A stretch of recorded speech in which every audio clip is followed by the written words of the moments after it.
chapter 3, verses... Where did we leave off last time? I think we read through 15 and 16, but didn't really dive deep into them. Yeah. Okay. Yeah, so we went through 13 and 14 pretty in depth, I think, but 15 was kind of just like a summary. Mm-hmm. Yeah. Okay. Before we hop into that, of course, we want to do a quick recap. We don't have to spend half an hour again, but just a quick refresher of some of the themes that we've been talking about throughout Peter. So we've already talked about, that the letter is written by the Apostle Peter, and the audience is very likely Christian or Jewish Christians. And we've talked about how that's shaped how we look at some of the stuff in this letter. But for right now, let's just talk about some of the more broad and immediate context. So what are some of the big things we've been talking about this whole time? Suffering for the sake of righteousness. And what about suffering for the sake of righteousness? Are you implying more like specific examples, or you want me to go into more depth, generally speaking? Well, just I guess like what do you mean when you say that? I guess the best way I can explain it is an example. So I think last week and the past couple of weeks actually, we have been talking about being obedient to masters, good and wicked. So that would be one example. Suffering for righteousness is like even if the example they gave was clearly like a slave master, servant master relationship. But that can also apply to like worldly leaders and like governing leaders. Like for example, our government. I know personally I don't like them, but Paul had to deal with Neo, so yeah, that's true. We've been talking. Sorry, guys. I really don't have an excuse when it comes to that.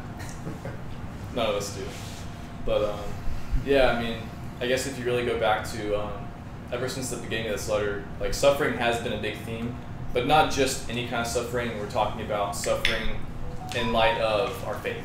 So, being mistreated, slandered, persecuted because of your faith in Jesus, right? I mean, he kind of makes a big point, like make sure that none of you suffers wrongly as an evildoer, because then you're just kind of getting what's coming to you. But whenever you're suffering unjustly for being obedient to God's word and to living a life that reflects having a faith in Jesus, thus, when you do suffer, you're suffering unrighteously, there's actually blessing in that. And in the beginning of the letter, Peter even describes those people as being protected by God for a salvation. So, in light of suffering for future hope is also understanding that, the people around you can harm you. They can hurt your body, but they can't destroy your soul. And so, the faith that Peter describes throughout this letter is the idea of kind of trusting in God's ultimate judgment versus taking vengeance into your own hands is kind of sown throughout the whole letter. Yeah, in many ways, I think it can be viewed as an expansion. Like basically, the entire letter is an expansion of what Jesus said at the beginning of the Sermon on the Mount, when he said, "Blessed are those who have been persecuted for the sake of righteousness, for theirs is the kingdom of heaven." It's almost like that's kind of what Peter's whole thesis is, because he's kind of like he starts off with the whole thing in chapter 1 saying that the testing of your faith is more precious than gold, right? So he's basically saying, if you were to actually if you were to take out a scale, and you were to weigh a whole bunch of gold versus the testing of your faith, well, typically from a worldly perspective, somebody's going to, if you had to choose between endless wealth versus suffering, typically people would choose wealth, right? That's safe to say, right? Yeah. Typically people don't choose poverty, and typically people don't choose hardship. They usually want an easy life filled with a lot of money. But according to Peter, if you were to actually hold out, put out that scale, the suffering actually weighs more, right? It is actually more valuable than all the gold. And it seems like he's kind of just exploring why, right? Like what is it about suffering that is so crucial to the life of a Christian to where you can genuinely say that you are blessed while suffering?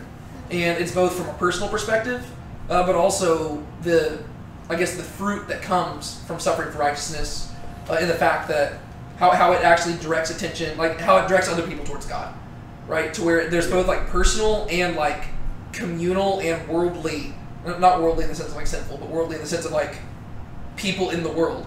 Like there's benefits for everybody if we can learn to suffer in such a way. If that makes sense. Yeah, no, it makes total sense, and especially if you can like collectively, like as a community, all do this, right? Mm-hmm. So like it's not just me suffering unrighteously that's bearing fruit for everybody. It's us as a body of believers actually sticking in this together. And he does make a point out of that. Sorry, correct me if I'm wrong, but didn't we also talk about like covering the sins of others? If like someone does something evil to you, then you refuse, then you don't retaliate. Yeah, we've talked a lot about that too. Just because like with the context, like I guess not cultural context, but just the context of like the audience and their setting and their situation. There is we haven't really talked about it as much right now, but we talked a lot about it for a while. But as an audience that may have been primarily Jewish Christians, there was a high probability that a lot of their pushback and so persecution or like just like slander and hate might have came from other Jews, unbelieving Jews. And we talked about that and kind of wrestling through the questions of like why so many Jews rejected Christ. And Peter goes on to say that this was all predicted beforehand by God through the Spirit, through the prophets. And so that shouldn't take us by surprise, but he still calls them to fight back against the fleshly lust which wage war against the mind, to actually lash out back. And he talks about how that has repercussions for both the Gentiles watching and for the Jews, and how your testimony really, like a big part of your testimony is how you respond to those who are actually pushing back against you. That brings me to another point that we discussed earlier, is that like the believing Jews should watch their actions and be careful because the Gentiles are watching and they're going to deem the Christian faith worthy of following or not based on the actions of these Jewish Christians. Because if their master's evil and they retaliate, they're looking like, well, at least God's no better than what we're doing right now. And exactly. They're going to perceive God that way, like, well, that's a God that sees vengeance, and that gets nowhere. We see what happens. This is not worth the extra effort. Mm-hmm. We have to make sure that we're not the reason why someone doesn't believe. Exactly. And I think that's going to tie directly into what we're talking about today, with the whole. Because we're like today's is where we're actually getting to the verse about make a defense to everyone, and how a lot of times people misunderstand exactly what it's asking for. Mm-hmm. Maybe one other thing worth highlighting, and I mean you can highlight whatever else you want, but something that I just looked it up just to double check. But whenever it's talking in the second person here, it's not in singular. It's in plural. And I was mainly highlighting that because you mentioned something about, it was a few minutes ago, but you mentioned something about how it's a collective effort, right? Mm-hmm. It's not enough for only one of us to be willing to suffer, right? Because if one of us is willing to suffer, well, everybody will be like, okay, well, cool, that person takes it seriously. But if all of us are willing to suffer together, that's whenever you begin to realize, there might be some credibility to this, right? Because if one person is willing to suffer, you might just call them a fanatic, right? But if all of them are, well, it's either a group of fanatics, aka a cult, or there might be something worth looking into here where these people have literally found the key to enduring suffering in this life. In which case, it's like, okay, like that's a bit different, right? Right. And so, I just wanted to highlight that because that's one thing that like Hebrew and Greek have that we don't have, like the distinction between like singular you versus plural you. Yeah. I mean, in Texas we have it because it's just y'all, right? But obviously most people don't use the word y'all, and so the Bible doesn't translate it that way. But I really kind of wish it does. I did. Like it'd say, and who is there to harm y'all if y'all prove zealous for what is good? But I know it sounds weird, but it conveys the meaning a little bit more because he's not talking, like it's very easy for us to read this as me, individual application. Or that's not what he means. Right? I mean, yes, each of us has to individually choose to apply it, but you aren't genuinely applying it until as a body of believers we're applying it. Right? Who is there to harm y'all if y'all prove zealous for what is good? But even if y'all should suffer for the sake of righteousness, y'all are blessed. Right? It's all of you, not just singular. I just think that's like you mentioned that, and I wanted to like double check because I was like, I have a feeling. Like I just had a like we're obviously reading it in English, but I had a feeling that was going to be a plural, and I looked it up, and sure enough, it is. I just think that's somewhat significant, and it's going to be true in verse 15 as well. So. Yeah, that makes sense. Bring up a good point. Yeah. There's one other point I wanted to mention, but I can't think of it right now. So I might interject if it comes back to me.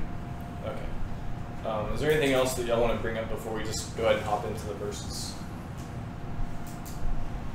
I think we've covered it pretty good. Let's do it. I'll go ahead and start in verse 13, and I'll read through probably just 16. And then we'll go verse by verse. And who is there to harm you if you prove zealous for what is good? But even if you should suffer for the sake of righteousness, you are blessed. And do not fear their fear, and do not be troubled, but sanctify Christ as Lord in your hearts, always being ready to make a defense to everyone who asks you to give an account for the hope that is in you, yet with gentleness and fear, having a good conscience, so that in the thing in which you are slandered, those who disparage your good conduct in Christ will be put to shame. I believe we did get a little bit into the first half of verse 15 towards the end about what it means to sanctify Christ as Lord in our hearts and in the collective hearts of the believers at the time, and you know how that means to make Christ holy and the importance, the significance that has to these people at the time. Yeah, I think we in particular, we talked about how this is quoting Isaiah. Yes. And I'm still geeking out over how cool that is. Like, I don't know, just the, like, for those of y'all who weren't here maybe last week, it's really cool whenever he says, and do not fear their fear, and do not be troubled, but sanctify Christ as Lord in your hearts. That is a direct quotation / allusion to Isaiah chapter 8. And Isaiah chapter 7, 8, and 9 are very messianic. But the thing I was geeking out about, which isn't really even the main point of what's being conveyed here, but I love how subtle it is, because the fact that it's so subtle implies that this was a broad Christian teaching, right? He's not having to be explicit here. But when you read Isaiah 8, it says, you are not to fear what they fear, and you shall not tremble. It is Yahweh of hosts whom you should regard as holy. So in Isaiah, it is Yahweh you regard as holy, right? And regard as holy is sanctify, right? So it is Yahweh you should sanctify. And whenever you translate the Hebrew to the Greek, they don't translate Yahweh, they translate it as Lord, right? So it is the Lord you shall sanctify, Yahweh. But then here it says, sanctify Christ as Lord. Like, that's just so cool. Like, that, I'm geeking out because, I think mainly because I read a lot of, like, scholarly stuff, and there's all these skeptical scholars who are always saying, the Bible never says Jesus is God. But, like, it doesn't get more explicit than that. They're literally quoting a verse where it says, but sanctify Yahweh. And he says, but sanctify Christ as Yahweh. Like, it doesn't get more explicit than that. But what's even cooler is that it's not his main point, right? Like Nick was just pointing out, the main point is about sanctifying him in your hearts, right? So he's not like right here being like, and let me prove to you that Jesus is God. If that's the case, then you could argue, oh, maybe this is the first time they've ever done it. No, this is a very, like, subtle, underhanded thing, right? He doesn't think he's teaching a new teaching here. He's expecting that the church in general recognizes Jesus is God, and therefore, because he's God, he can quote Isaiah and apply this to Jesus. I just think that's so cool. Like, that's just like, yeah. I'm still geeking out because I don't hear anybody reference that. But I think it's because people don't study their Old Testaments, and they don't, like, always make that connection. But I'm like, this is cool. I'm like, it's been a week, and I'm still like, it just, like, gets me all giddy. It's very satisfying from a narrative perspective. Exactly. Of, like, the through line you can draw through the whole story. For sure. From the prophets on. No. I remember what I was wanting to say earlier. I remember how we talked about last week. I think it was in verse 15. We briefly went over it about always being ready to make a defense to everyone who asks you to give an account for the hope that is in you. We talked about testimony and how some people would say, oh yeah, X event happened, and then I got saved, and they'll just tell the story and call it a day. And then we talk about like, no, you have to like live it out, and your actions are a better example than just sporting out your testimony to a million different people. Yeah. Which I'm sure we'll dive deeper into tonight. Yeah. Anything else before we just hop in? All right. And I guess we already kind of went through verse 13 last time for sure, and 14. But just like really quickly, so if you remember, he was quoting, was it Psalm 34? Psalm 34, I think? Yeah, I'll check, but I'm pretty sure it's Psalm 34.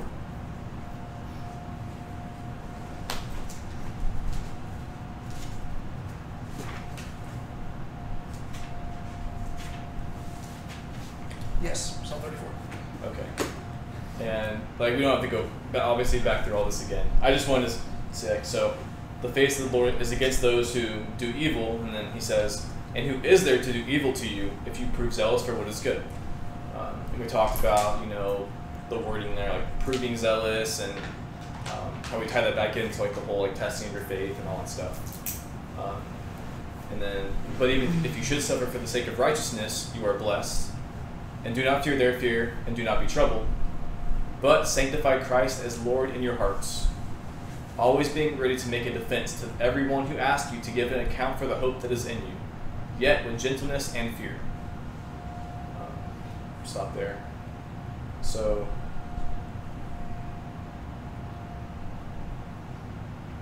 I think maybe to get this conversation started, yeah, there's a question we have to ask. Because what is the first word of verse 15? But. Okay. I was about to make a joke that I just collectively got everybody to say the word but. But, okay. But the word but is, this is where you can get kind of nerd out on like, semantics and stuff. But the word but is a conjunction, right? Is that the word? Yeah. For some reason, It's a conjunction. For some reason I thought of like conjunctivitis. I was like, that's not right. It's a conjunction, right? It's a conjunction of contrast, right? And so whatever is following in verse 15 is contrast with what's before. Right? So, on one hand, there is a negative command. Do not fear their fear and do not be troubled, but sanctify Christ as Lord. So, sanctifying Christ as Lord is viewed as the opposite of fearing their fear and being troubled. So, I think in order to really understand verse 15, we have to ask the question, what does it mean to fear their fear? And why would they be troubled? Right? Because if you can understand, if these are opposites, then you have to ask, okay, well, what is that, and how does sanctify Christ as Lord help you not do those things? Does that make sense? Yeah, that makes sense. So, to recap from last week, we went over 14, fearing their fear. So, fearing their fear, to give an example, would be kind of like, just like the fear of going into poverty, the fear of suffering, the fear of not having a good life. I mean, I can give a million different examples, but you get the gist. Yeah, so who is the there? Like, so it says, do not fear their fear. Who is they? The persecutors. Yeah, the persecutors, right? Wherever the pushback is coming from. Yeah. Okay. And so, yeah, I think, like Joseph was saying there, their fear would be the natural fears of the world, right? Just, death, poverty, hardship, suffering, the things that you naturally are afraid of, right? I think that's probably what he's talking about. And why would you be troubled?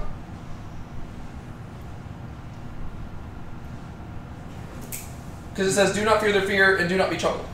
Because you won't have to worry about these things. Yeah, right? So whenever the Bible uses the word troubled, it's kind of almost the same as like anxiety, right? Typically, whenever you look at people, what gives them anxiety? The things they fear. Sorry, what were you saying? Things they can't control. Things they can't control. Exactly, right? They get anxious because of death. They get anxious because of money. They get anxious because of health, right? It's all stuff that they cannot control and they fear that they're going to lose, right? So being troubled and being anxious is rooted in a lack of control and in fear. And so he's saying, don't do those things.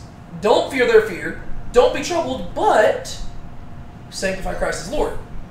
And so now you have to answer the question, how does sanctifying Christ as Lord remedy fearing their fear? Like, how does that make you not fear their fear? How does that not make you troubled? Right. I think because you know that God is in control, you believe that God is in control, so you don't have to fear what other people think or fear what you naturally fear. Okay. You're placing your hope in something other than yourself, like something that's steadfast versus like whenever you're placing it in yourself, where you're not able to like uphold any of those standards, which is why you're fearing all of these things. But if you're sanctifying Christ as Lord, you're putting it all in His hands, and you know that He can control it all.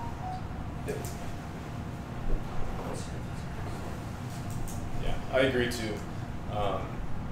Like, I guess, like in this instance, whenever it says, "But sanctify Christ as Lord in your hearts," to me that also is like, if you go back to the first part, like we were talking about, where a lot of the fear and anxiety comes from like the lack of control.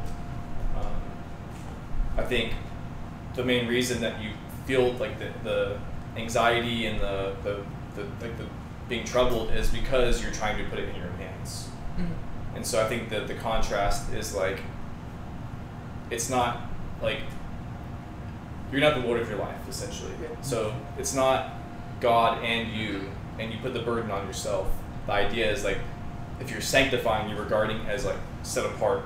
So it's like, He alone shall be like the Lord in your heart. Well, and the idea of sanctifying something, there's a conscious choice behind it, right? It's not like you don't just accidentally set aside something. No, it's like you have to choose every moment to remind yourself Jesus is Lord, right? Like Christ is Lord, Christ is Lord. What this brings to mind, and this is weird, I think, if anything, just going through 1 Peter is just reminding me every week how foundational the Sermon on the Mount is to all of all the teachings of Christianity. Because everything he's saying here also directly flows out of what Jesus says in the Sermon on the Mount. I want to read it real quick. Because Jesus, this is in Matthew chapter 6. Jesus starts off by talking about treasures in heaven versus treasures on earth. Which is very similar to what Peter's talking about, right? Fearing or fear, he's saying, okay, you got to choose what you're going to fear. So Jesus says, do not store up for yourselves treasures on earth where moth and rust destroy and where thieves break in and steal. But store up for yourselves treasures in heaven where neither moth nor rust destroys and where thieves do not break in or steal. For where your treasure is, there your heart will be also. The emphasis on the heart. Peter's about to mention the heart, right?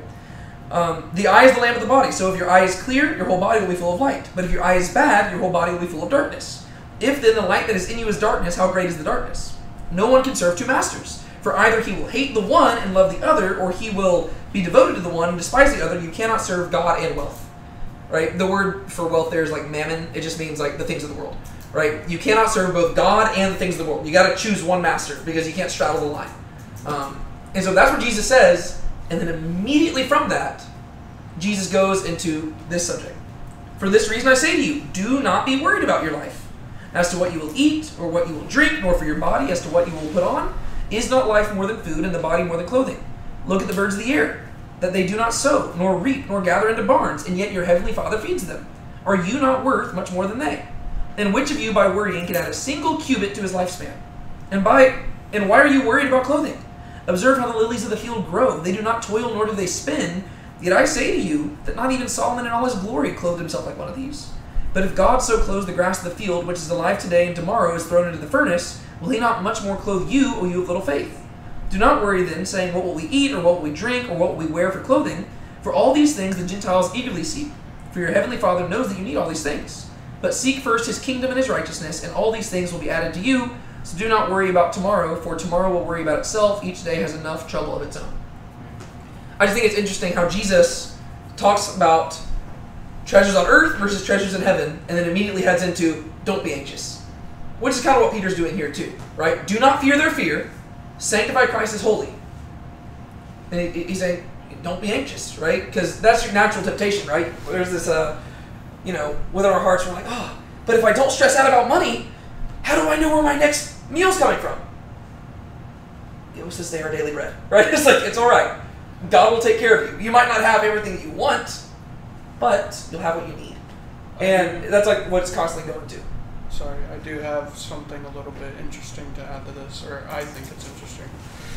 Before I came here today, I was reading a small excerpt. I was reading a book I had been meaning to read for a while and was just getting into it.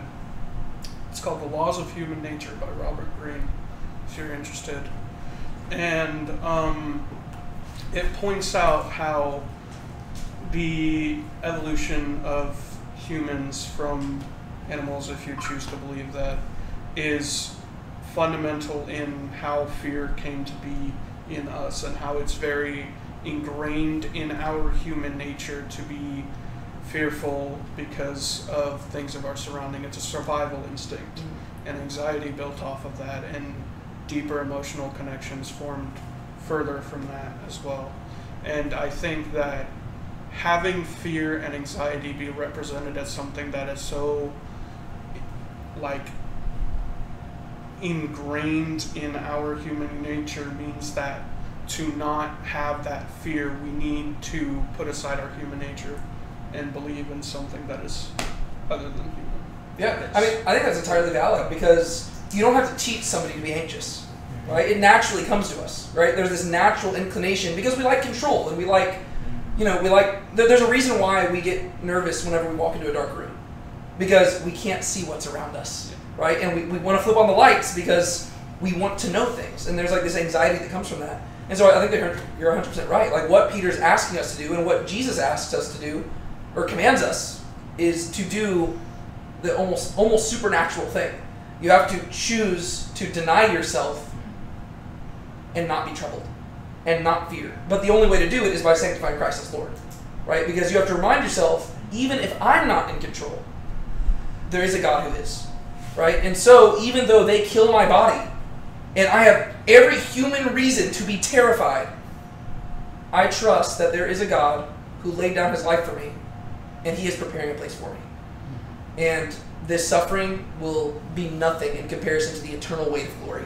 And so like that's the thing that sobers your mind, but it's faith, right? Because the thing is, has any of us seen that place? No. But you trusted it. And you place your faith in the evidence that we've been given, but it ultimately is faith. And so, I don't know, it's just like, it's such an interesting thing. Do not fear their fear, do not be troubled, but sanctify Christ as Lord. And that wasn't just a command Peter's giving to the Christians here. It's the same command that Isaiah was giving to the people back in 700 BC, right? That's the task of faith. It is choosing to set aside worldly treasures and choosing to not be anxious. And the only way to not be anxious is by trusting that even when you don't have control, God has control. And that allows you to have peace even amidst your life going down the poop chute. So. Yeah, that makes total sense. Anything else you want to add there? I was just going to point out that it just keeps going along with the trend that like God commands us to do everything against human nature, and just also kind of reiterates that this is the correct faith, so to speak. Just because all the other faiths are like, oh, just like given your desires, do these things, like checking off boxes. Whereas here it's like you continually have to live it out and not just check off a bunch of boxes and be like, I'm good with God for today. Human nature is to sin by its very existence. Yeah, I could keep going on a tangent about that, but I'll stop. No, but I think what you're highlighting there is really good. I think it's what he's getting across when he says, in your hearts, right? Because he doesn't say just sanctify Christ as Lord in your minds, or sanctify Christ as Lord in your speech, which you should do. And he doesn't even say sanctify Christ as Lord in your actions, which you should do. But it's because where your heart is, there, or where your treasure is, there your heart will be also, right? It goes down to, you have to sanctify him in your heart of hearts for any of the rest to matter. Because there's a lot of people who, they call Christ Lord, but they're just as anxious as everybody else. And they fear everything else, the world fears. And they are troubled more than the world. And that's ultimately what Peter's getting at, right? There's plenty of people who, they call Christ Lord with their speech, they might even go to church, they might do all sorts of stuff, but because they don't sanctify him as Lord in their hearts, they don't have the proper response to suffering, right? They still fear those things. They still are entirely troubled over things of the world. Whereas in reality, if you can believe it in the core of your being, if you can truly trust that there is a God who rules over the world, and he is taking care of you in the palm of his hands, if you can genuinely believe that, it will literally cast away all anxiety. But there's a lot of people who they don't do that, right? And one thing I think I've seen this in is when people are like grieving, right? I understand this complaint to a degree, so don't just like take this too far where I'm not trying to take it.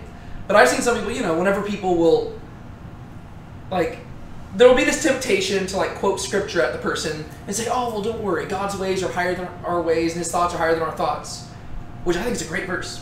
And sometimes people will say, okay, but this person's grieving. They don't need to hear a Bible verse right now. And to a degree, I agree with that. Because I think it really has to do with the delivery. Because I know there's some people who, like, they have no compassion whatsoever, and they're like, well, God's ways are higher than our ways. It's whatever, man. Stop grieving. That's not how you should deliver it. But the thing is, I think that, like, that verse, God's ways are higher than our ways, that is the stuff that, like, keeps me going. Like, whenever my dad died, that verse right there, like, yes, I needed that verse. Because that's what I trusted in, right? That's the thing that kept me from being anxious during that time. Because I had no idea what was going on, right? I didn't want my dad to die. But God's ways are higher than our ways. His thoughts are higher than our thoughts. It's like, you know what? Maybe God has a reason behind all this. And it's my job to just figure out what the reason is. Or just trust him, right? And so, I don't know. I have, like, a difficult time there because sometimes people say, no, they don't need to hear Bible verses. Well, I don't know. If you're sanctifying the Christ as Lord in your hearts, maybe that Bible verse is what keeps you going because that's your theology of who God is, right? I don't know. Like that, I just think that's interesting. Going back to what Joseph had said, because he was saying it's very easy to just, like, check off boxes, but Peter's talking about way more than simply checking off boxes. He is talking about something that consumes the entirety of your being, right? You can't simply, like, you're still going to fear their fear, and you're still going to be troubled even if you go to church every Sunday. Right? You're still going to fear their fear and be troubled even if you read your Bible every morning and you pray every night. Right? You're still going to fear their fear and be troubled even if you do all the Christianese things. Even if you have a Bible verse tattooed on your, I don't know, lower thigh or something. I don't know. Like, you're going to have those normal fears and those normal troubles unless in the core of your being you have had that shift where you've given up your need to be in control and you have chosen to believe that Christ is genuinely Lord, right? And if you can do that in the core of your being, well, then you're not going to be anxious at all. But it really has to go down to the very hearts. And I do like that the word heart there is plural, because it reminds you, once again, he's not talking to just one person, right? Like, because if I sanctify Christ as Lord in my heart, well, that's cool, but that's not going to send much of a message. But if every single one of us does that, and, I mean, for instance, like, let's say hypothetically tomorrow, like, religious freedom just went out the door and all of a sudden persecution just turned the dial severely up. Well, now people's eyes are going to be on us, and how we respond is going to testify to how seriously we take God and whether or not we have genuinely sanctified Christ as Lord. And if only one of us in this room pushes through to the end, well, that shows to people Christ probably isn't worth serving. But if every single one of us willfully lays down our life with a smile on our face, and we say, come Lord Jesus. I mean, people are going to look at that, and that doesn't guarantee that they're going to come to the faith, but they're going to have a whole heck of a lot more respect for the faith. Because they're going to be like, wow, maybe I'll look into it, right? Because that's, like, it's different, right? But it's a collective thing. We all have to sanctify him as Lord in our hearts. Whereas in reality, I think that if persecution broke out in America, I think probably the churches would just get severely smaller. Which could be a hidden blessing, because then you could figure out who actually was sanctifying him as Lord in their hearts. And then you could build from there. Whereas right now, since things are so comfy, you really have no idea, right? You could be sitting in the pew right next to somebody, and maybe they genuinely believe, maybe they don't. You really don't know. Yeah, that's true. So I've met people who are just like, I'm going to church on Sunday, I'm good with God. Yeah, right. Well, I mean, there's so many people who I know, and obviously it's not our job to judge whether or not they're saved. All we can do is judge based off of the, external fruit. And there's a lot of people I know who call themselves Christians, but their worldview is not in any way, like, first off, a lot of them, they call themselves Christians, but they're not involved in a church body at all. Which is, I mean, I guess it's plausible, like, it's possible, but it's hard to conceive how you could do that, given that, like, the identity badge of Christians is our love for one another. And if you're not actively involved with the church, how are you going to love one another? But, I don't know, there's a lot of people who call themselves Christians and they're not actively involved in church, and there's nothing, like, the words of Scripture aren't the thing shaping their worldview.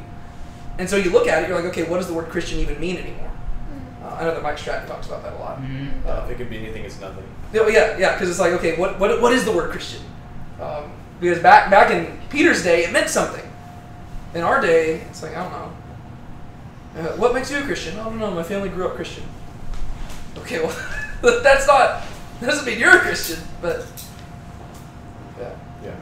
My uncle said one time in one of his sermons he preached that just because your parents were Christians doesn't mean you are a Christian. You have to make a deliberate decision to trust in Christ and follow Him every day. Right. And I know we talk about this, and it's like the equivalent of like spiritual state, I guess you could say. But like you just have to keep in mind that maybe it's not the best way to go about this mentality all the time, but just keep in mind that none of us are perfect. All of us are gonna fall short of the glory of God and like do some of these things. So yeah, you just have to keep like reminding yourself that every time you fall short, it's natural and it's human. It's not necessarily okay, but you just have to know that it's going to happen. Yeah, well, if Christians automatically just became perfect, then we wouldn't have any of these letters being written, right? The whole reason Peter has to write these letters is because it's something that Christians need to hear on a day-by-day basis, right? The church that he's writing to, they're facing this pushback, and their natural temptation would be to fear the fear of everybody else, right? Nobody wants to suffer. Nobody's like, yay, persecution, woo! Nobody thinks that way. And so Peter's writing to them saying, guys, let me explain to you how you can get through this joyfully. And he's almost like writing this letter to shift their whole worldview. He's saying, y'all are looking at this in the wrong way, right? Because naturally they're thinking, oh no, my family's turning against me. My friends are turning against me. What do? Let's just back off of this whole Jesus thing. He says, guys, the testing of your faith is more precious than gold, right? This is a valuable moment right here. And what you are being given is an opportunity to defend your faith and to sanctify Christ as Lord in your hearts. And so don't waste this moment, right? As these people are pushing against you, as these people are beginning to persecute you, right here, rather than fleeing, realize this is an opportunity to demonstrate your faith better than ever before. It's kind of like in a marriage, right? I mean, you can be faithful to your spouse whenever you're side by side with them every single day, but the moment you truly get to prove your faithfulness is whenever you go on a international business trip and you've got this woman throwing herself at you. That's when you get to you get to demonstrate your faithfulness, because you are choosing to be faithful in the face of this severe temptation, right? You can be faithful in all the circumstances, but it's whenever, like in the case of these Christians, whenever God feels far away and the temptation is to buckle. Right? That's whenever you have the best opportunity to demonstrate your faithfulness, and that's what he's getting at here. Right? He's trying to shift their worldview. Rather than fearing their fear, recognize this right here is an opportunity for you to sanctify Christ as Lord and to defend your faith louder than ever before. But you're not even going to have to speak. It's simply going to be through your actions. I mean, you should speak as well. And another point I thought of is that a lot of people, another misconception a lot of people get by defending their faith is the whole testimony thing, where they think, I mentioned that earlier, right?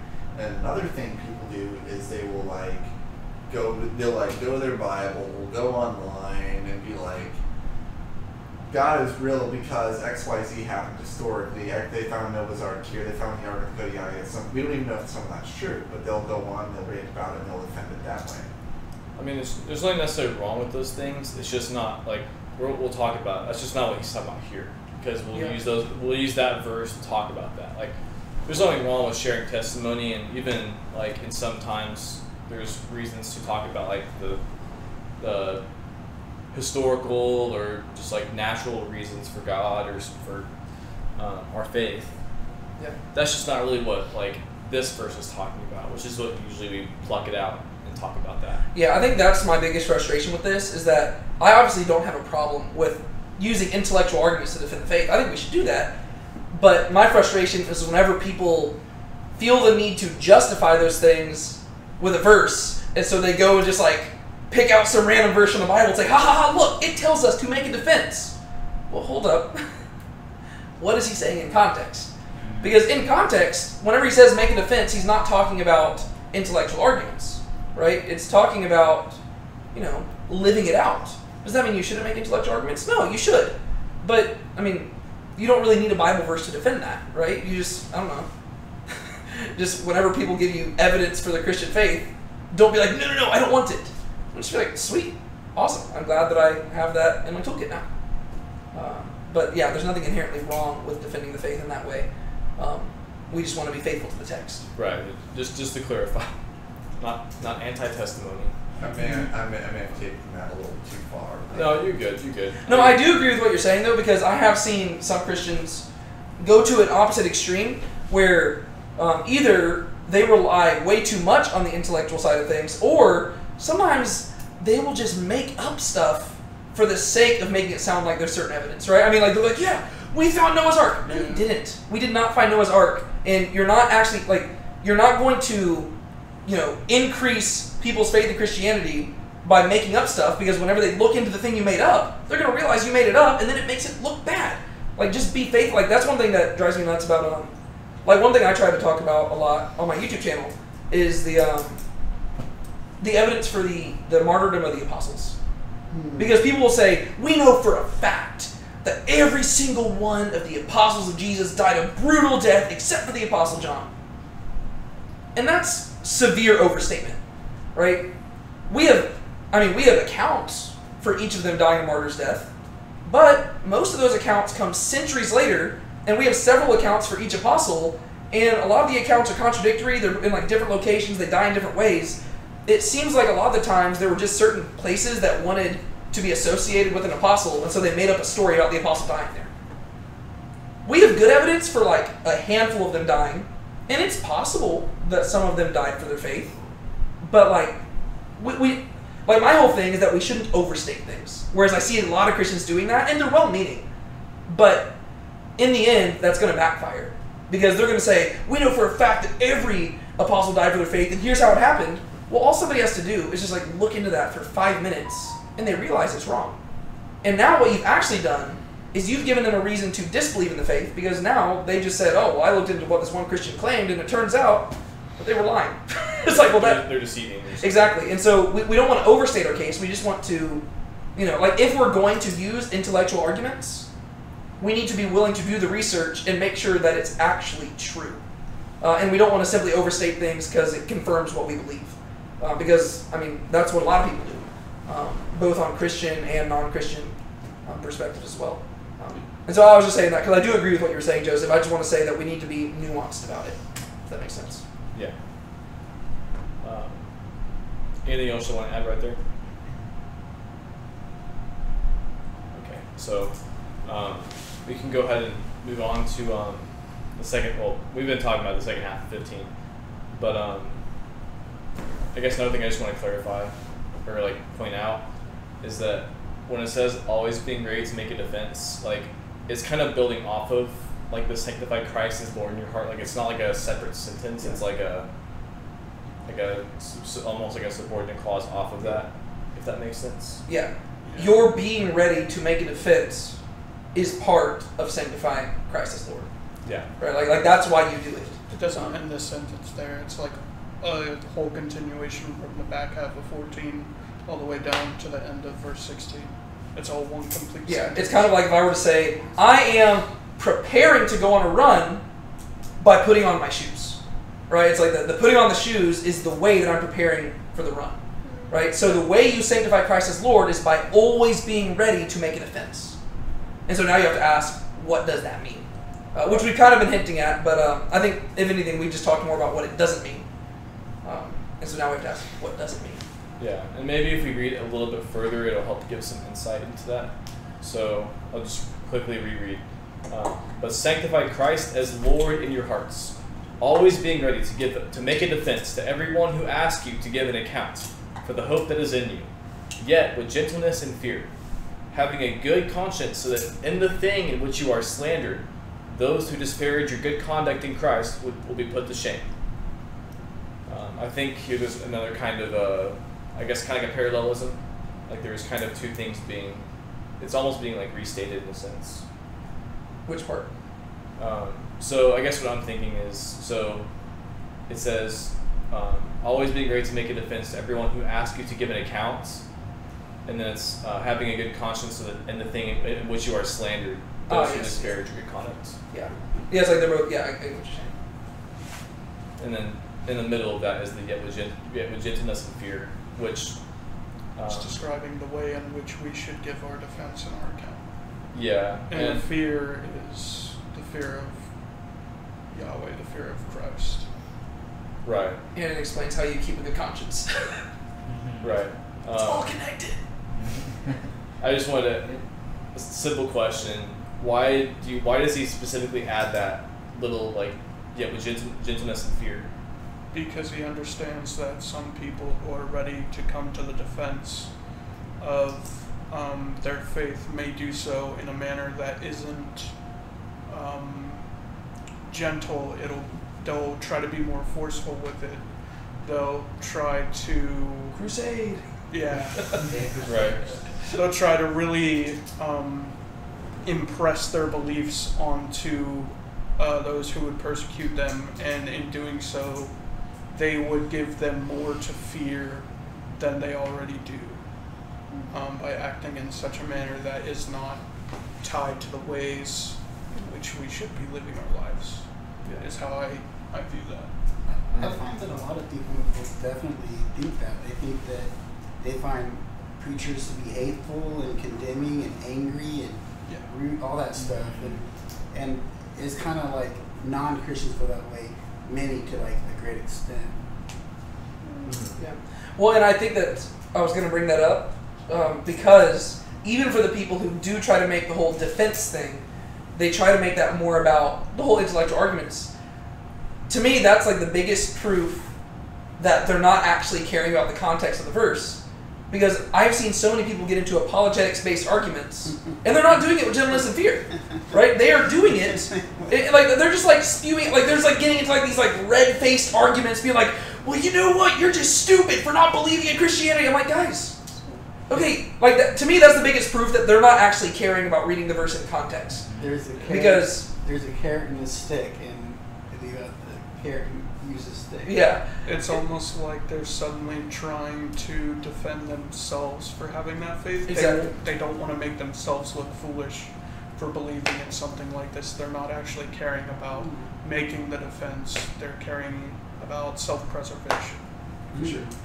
Yeah. That's rich. One of the nice things at my old job was there was this UPS driver. I got to know him well, still talk to him every now and then.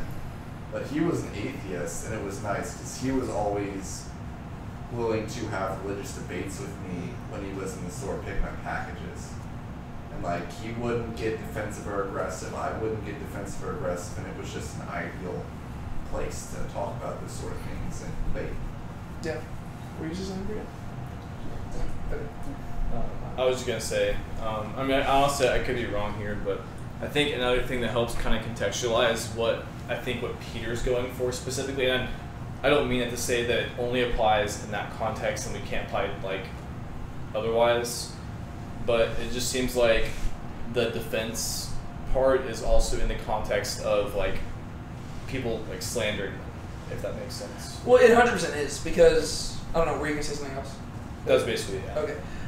Because I think the idea is that he says defense is not offense, right? Right. Like, you're not the one initiating, you're defending, right? And what are you defending yourself from? Well, it's the slander, the persecution.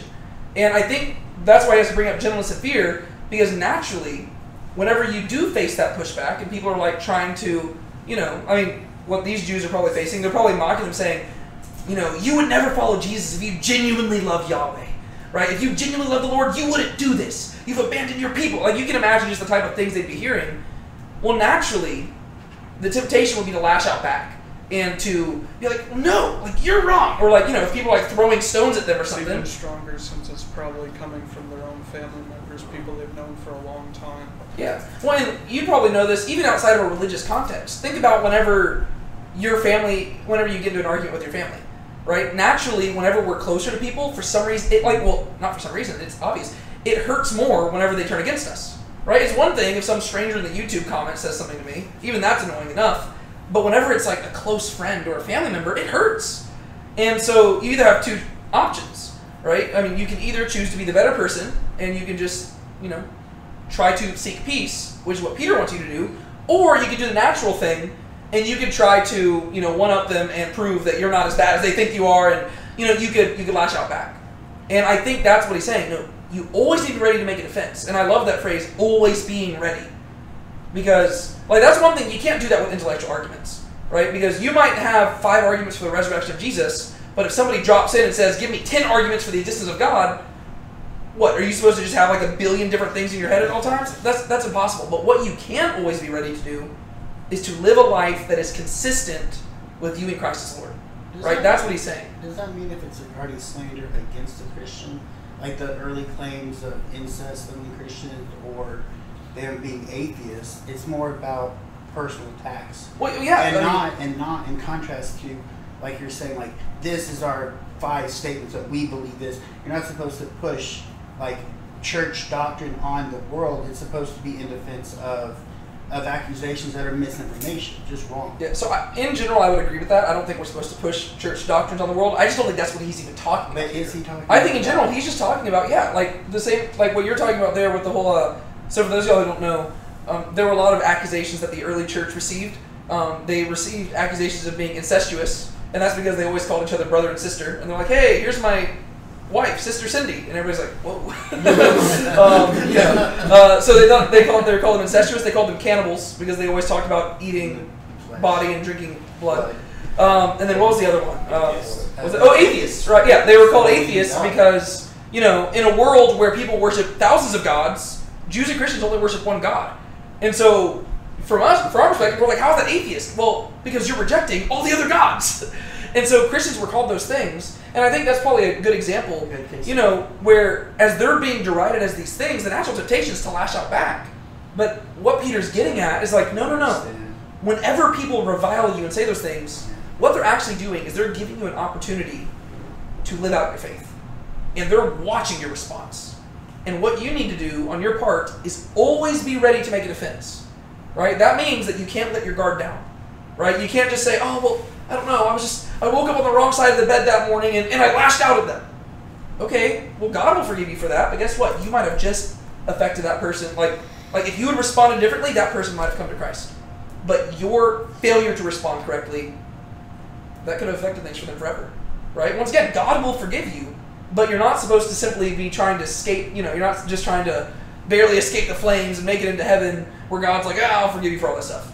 That's the mentality that American Christians have, right? Okay, well, do you lose your salvation if you fail? That's not what Peter's talking about. Right? He's not talking about, hey, if you fail, you lose your salvation. No. He's saying you shouldn't want to do the bare minimum. He's saying you, on your part, want to make sure that you give people no reason to not believe in the faith. And therefore, you need to always be ready to make a defense. Right? And when it says make a defense, he's not simply talking about arguing logically. He's saying whenever you face persecution, whether that be verbal, physical, anything, right? No matter what persecution you're facing, you always need to be prepared to respond as Christ would respond. Because that will show them that you revere Christ as Lord. Right? How did Jesus respond when he was persecuted? He didn't open his mouth. He allowed them to do it because he trusted it's all going to work out in the end. Right? He was praying for them actively as they're nailing him to a cross. Right? Whereas we'll do that sometimes. We'll be like, I don't know. I see some Christians, they'll be like, oh, you're just going to persecute me, but God bless your soul. I'm going to go pray for you. And really, that's just their way of acting they're being the better person, when in reality, it's just a show. It's passive aggressive. Well, yeah, exactly. It's passive aggressive, and they're trying to. It kind of goes back to what we were saying, self-preservation. They're trying to convince themselves that they're better people, whereas Jesus, in reality, he was praying for them as he's being nailed to the cross. Wow. He gains nothing from praying for them at that moment. But that's what Peter's getting at, right? You always need to be ready to make a defense, right? No matter what situation you're in, whether you're here at your house, whether you're out in the marketplace, whether you're at work, if somebody reviles you and slanders you, you need to be prepared to make a defense. And the only way you do that is by sanctifying Christ as Lord, right? So that no matter what circumstance you're in, no matter what you face, your natural go-to response will be something that is consistent with the Christian lifestyle. And I just love always being ready to make a defense to everyone, right? It's just it's to all people at all times, which is just a huge calling. because it's like the idea of, I mean, it's way ahead of its time. Nowadays we live in a culture where there's cameras everywhere and you don't have any privacy, but that's what Peter's suggesting here, right? Live your life as if there was no privacy, and as if there were eyes on you at every moment, and every single action you perform is an opportunity to point people closer or further from Christ. Don't be the reason why people don't draw closer to Christ. It's convicting. Yeah, no kidding.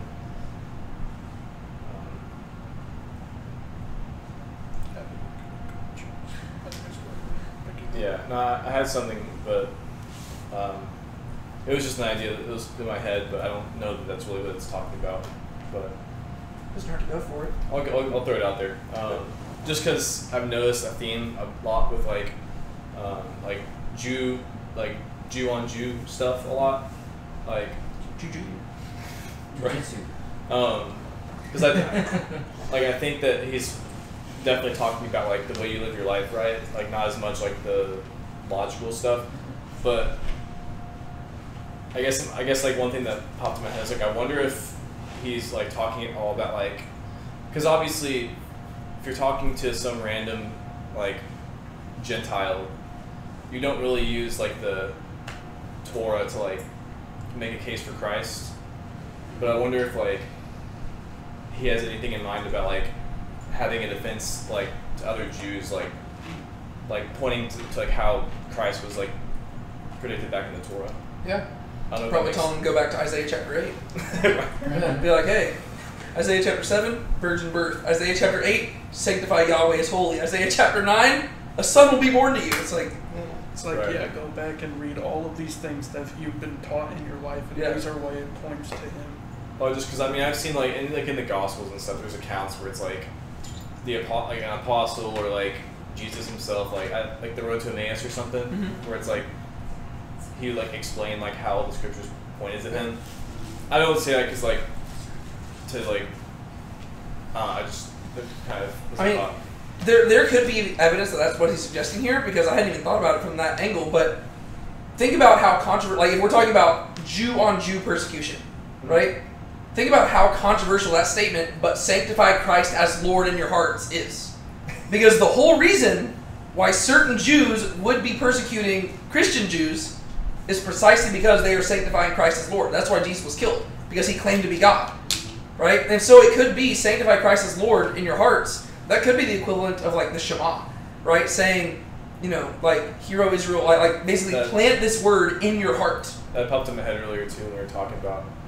So it makes sense. Yeah, to where he could just be saying, like, there could be, I mean, you could argue that if there comes to, like, if it came down to defending your faith, like, in a logical stance, it's less about scientific arguments and more about scriptural arguments. Yeah, that's the only way I could think that would, like, that's the only way I could really at all interpret this as being that kind of like a logical stuff, is specifically in the context of pointing Jews to Jesus with the Torah. Yeah, well, and that actually probably would make sense when he says with gentleness and fear, because, you know, if somebody's asking you like how can you believe this?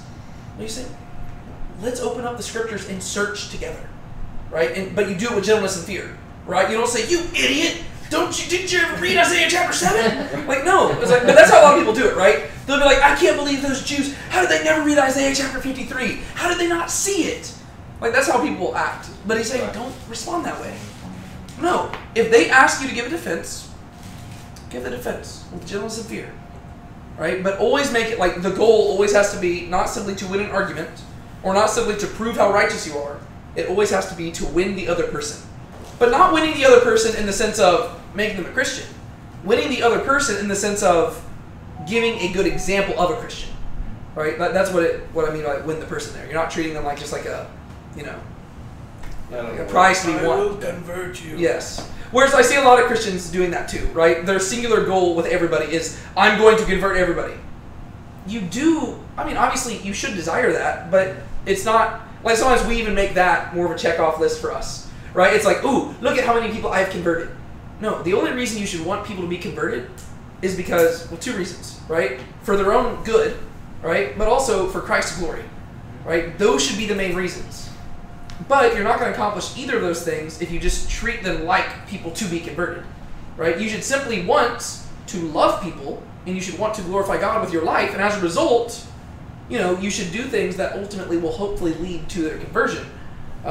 But your main goal has to be to love them, not simply to change them. Or else, because if you make it your main goal to change them, they're going to see that, and they're going to feel like you're using them, which is not, Not good. that's not going to help. I guess they must have skipped this part in particular when, during like the colonization era, where they were always just focusing on. I mean, I'm saying I think people skip this stuff in general nowadays too. The Spanish missions too. Yeah. Well, I think it's just I think in general this goes back to what we've been highlighting throughout 1 Peter. It's very easy to turn things into boxes to check off, right? I just want people to come to Christ. Well, yes, you should want people to come to Christ. That is obviously the goal. But the Bible doesn't say, go and therefore convert everybody forcibly into Christianity. No, it says, go and make disciples. The way you make disciples is by living out your faith and inviting people to join. You don't force them to do it, right? It's got to be a free invitation. You don't have to coerce them. You don't manipulate them. You persuade them, but you make it clear that you're trying to persuade them, right? You don't be like, hey, I mean, like that's what Paul does, right? To where, what is it? He's like on trial before, like, I forget, King Agrippa or something like that. Yeah. And Agrippa's like, what are you trying to do? Like, you think so shortly I'm going to become a Christian? And Paul says, I don't care how long it takes. He's like, if you're going to try to convert somebody, at least make it clear to them that's what your goal is, so that they don't feel like, you're like pulling a bait and switch, right? You don't want to be a car salesman, right? Just be honest with them. Be like, hey, I want to let you know right off the bat. My goal behind this conversation is I want you to become a Christian. But I think in general, like, the main goal here is not simply to convert them. It is to give a good example of Christ, because that's what Peter's concerned with here. Because you can give all the best arguments and somebody might come to the faith, but if we as a collective body of believers are not living for Christ, then, I mean, we're not, I mean, first off, our testimony is going to be worse, but also what's the point? Because we're not actually living out the kingdom of God. What's that? I said it's all in vain. Yeah, it's all in vain.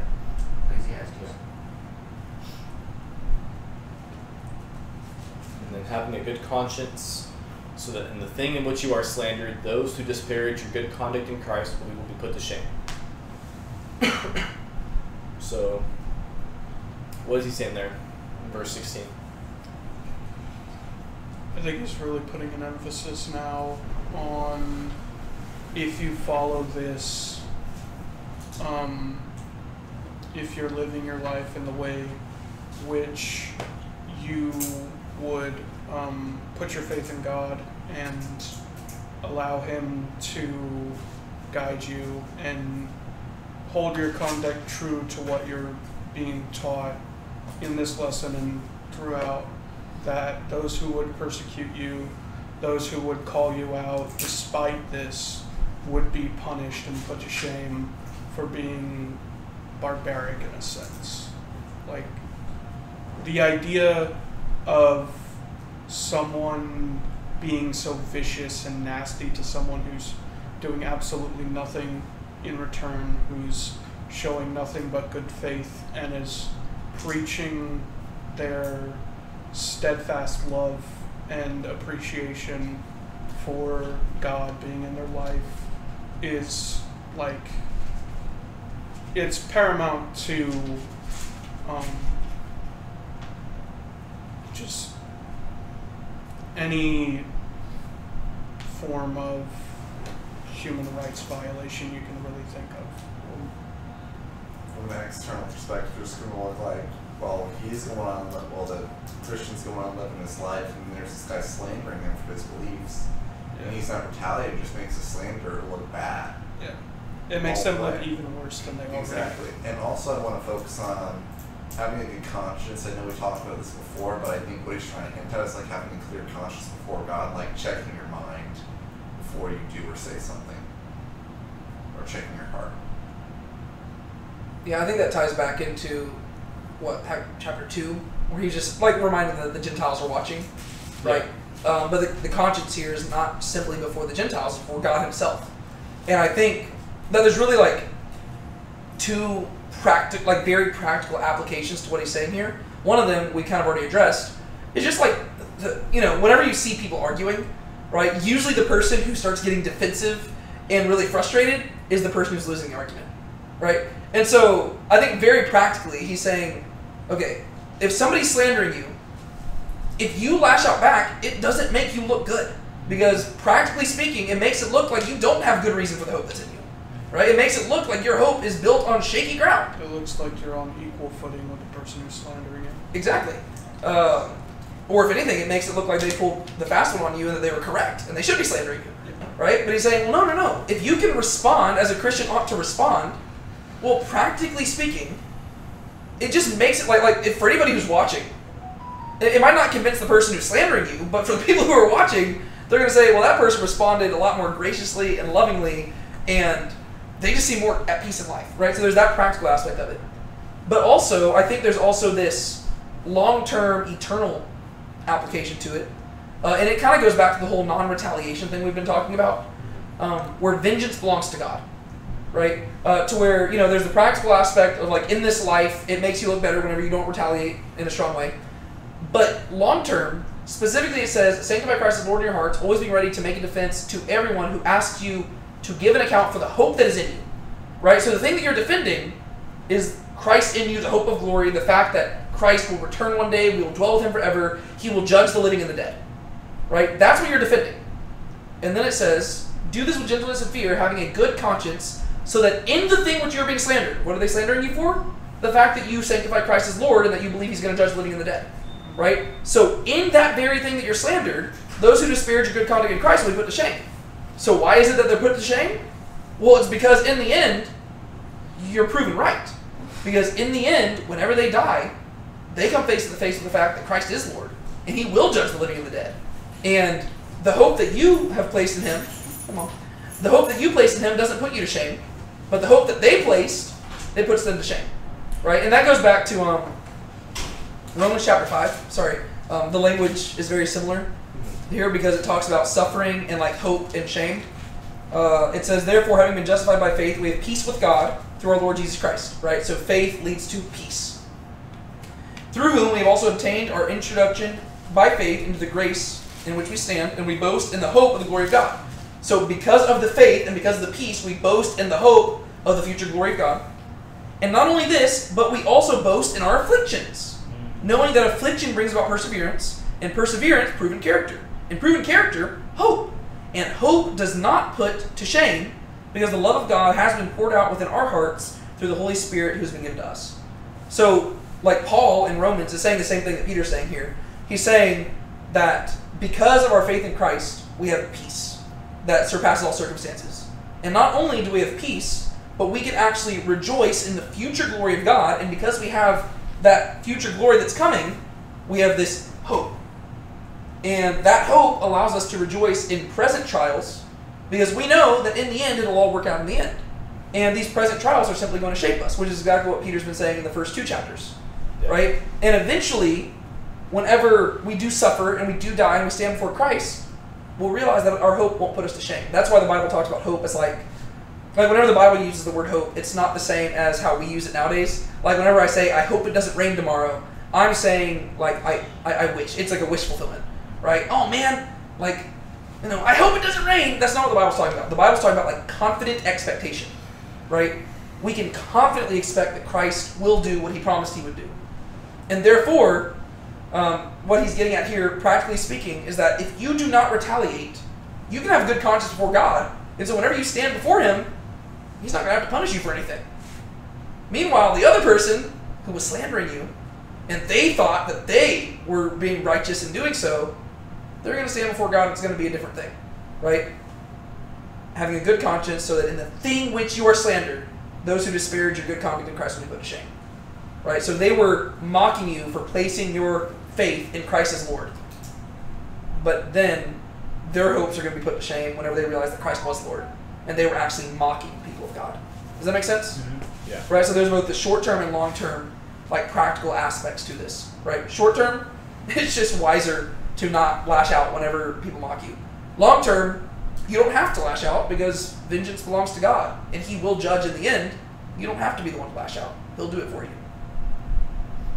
Yeah. There's my I've gone on several long rants already, but eventually I'm just not going to apologize. But the only thing I was going to maybe add there, because I was thinking about it earlier, but and obviously when I say this, it's not like it's like textbook definition, but I think one of the ways that Peter within the letter has described faith, like I'm not saying he doesn't say faith is described as, but like I think one thing that he's described it as is like living in accordance with like what you identify as. So he says, if you consider, or if you address it as Father, the one who judges impartially, then act like it. Yeah. If you have purified your love, like purified your hearts for love with the brethren, then do it. And I think that a part of the good conscience there is actually like, in a sense, it's just simply exercising faith. But I think, at least in the context of the letter, the aspect of faith he's been focusing on is like living in accordance with what you know, like just living in accordance with like what you know to be true. Yes. Well, I think that a lot of times we understate, and we've talked about this in this Bible study group plenty of times, but we understate exactly what faith is, because I think there's this natural temptation to just make faith cognitive, right? Just like belief, right? I believe Jesus is God. All right, cool. Like we check off boxes once again. Whereas, like, and we always, we quote Ephesians 2:8 and 9. It is by grace you have been saved through faith, and not by works. And we put faith over on one side and works way over on the other side. But biblically speaking, they're not on different ends of the spectrum. They're two sides of the same coin, right? You are saved by grace through faith, and not by works. But the faith that saves is a faith that works, right? And to kind of get what you're saying there, you can see this practically in your everyday life, right? Faith changes how you live, and you live in accordance with your faith, right? I believe and I have faith that gravity is a real thing, and therefore you won't see me just walking off cliffs anytime soon, right? I have faith that water, if I were to go grab and drink from a water bottle over there, I have faith that that water is not contaminated, and so I'm going to drink the water, right? Whereas I would not do the same with cyanide, right? I mean, like, there's things like faith is trust, right?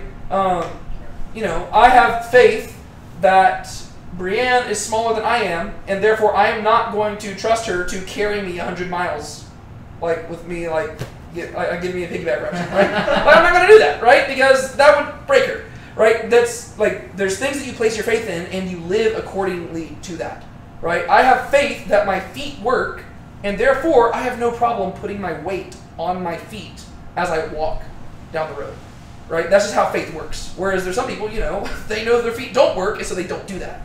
And so the same is true with, our faith in Christ, right? It should change how you live. And they're not two separate things. It's not, whenever they say you place your faith that Jesus is God, well, it's not simply cognitive. No, it should change how you live, right? If you have faith in Jesus, you should live like somebody who has faith in Jesus. Just like what Sean was saying there. And that is what, it's not even just what Peter's highlighting here. It's what the entire Bible is highlighting. Because throughout the whole Old Testament, there's a lot of Jews who called Yahweh God, but they didn't live like he was God, right? And the same thing in the New Testament, right? There's a lot of people who say one thing, but they don't mean it.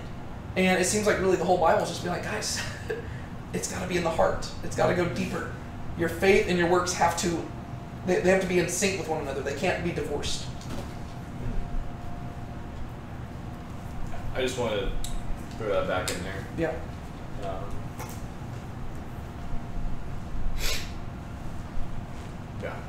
Real quick, I was going to ask a question to y'all.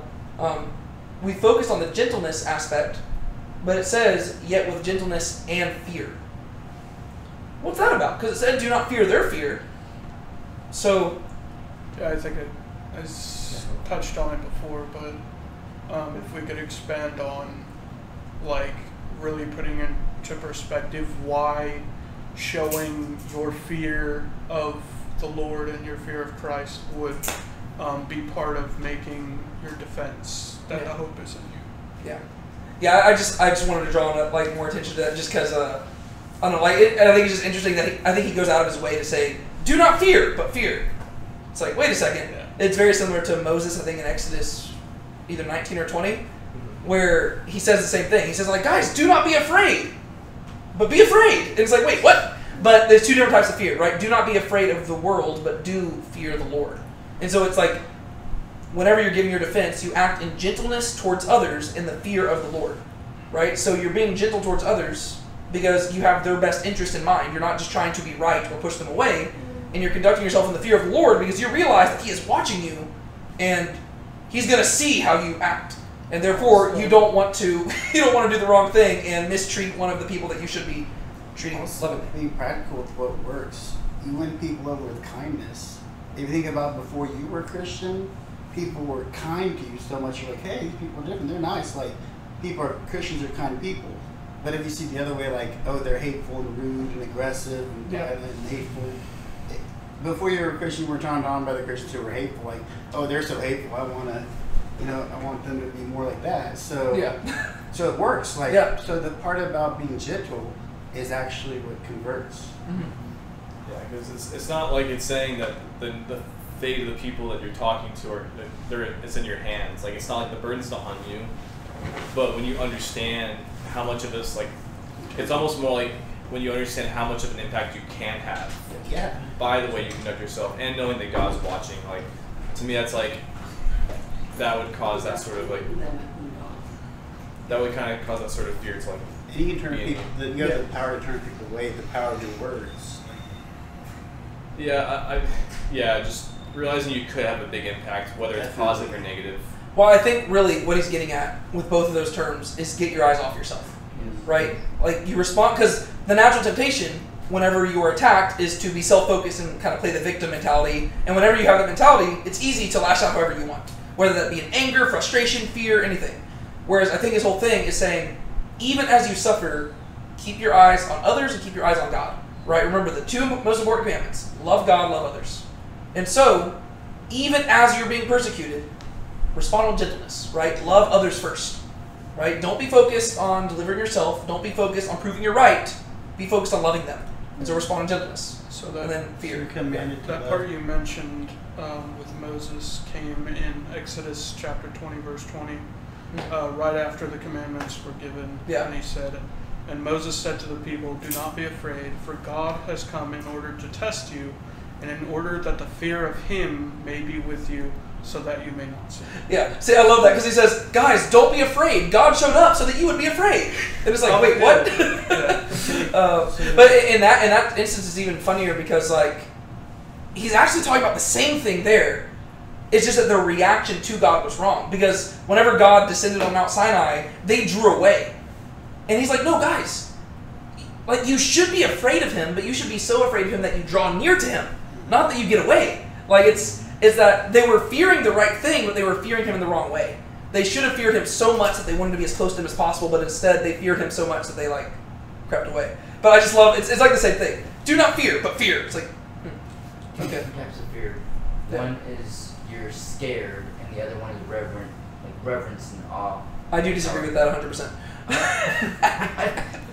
Mainly because we've talked about this a lot. We've talked about this. I do not like, and this isn't on you, but one of my biggest frustrations is the modern American temptation to reduce fear to just reverence or respect. So like, even here, like, I literally had it pulled up and I already rolled my eyes at it in Blue Letter Bible, right? In the interlinear. It translates fear as reverence. But do you know what the Greek word for fear is here? Phobos. It's where we get the word phobia from. Oh, wow. Right? Like, if there's not a word, like, there is a Greek word for respect and there is a Greek word for reverence, but phobos is fear.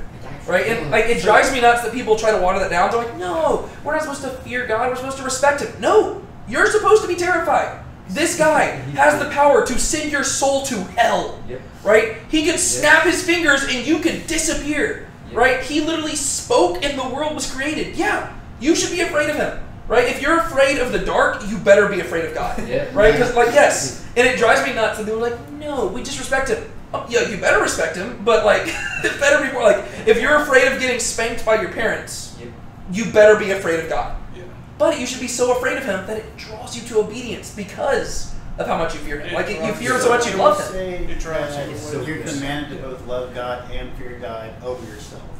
Yeah, well, I would argue that you can't actually love God unless you do fear Him. And I think that's one big issue that's facing the modern American church, because we don't like the idea of fear, kind of like we don't like the idea of submission, right? Because we're in a democracy and we don't like the idea of kings and queens. It was like, well, no, like God is the emperor of the universe. We must submit to him and we must fear him. And if people can get their minds around that, the Christian church would be radically transformed. Yeah. But instead, we're too focused on, no, we're gonna say that we love God and we're gonna make it mainly a political thing. We're just gonna make sure that all of our laws reflect Christian. What? One No. related is how I've come to think about the glory of God. You know that expression, like, the universe doesn't revolve around you? And that's a great argument for people. Like, hey, I'm not the only person here. I'm not totally important. But when it comes to God, he actually is the center of the universe. Yeah. And the fact that he created everything, he made you, yeah. He's the judge of your life, he rules everything. So when it comes to the glory of God, like, he actually does rule the universe because he made it. Like, he's the main people character. miss that. Yeah, he's the main character. Yeah. So there. Yeah, I think it's very ironic that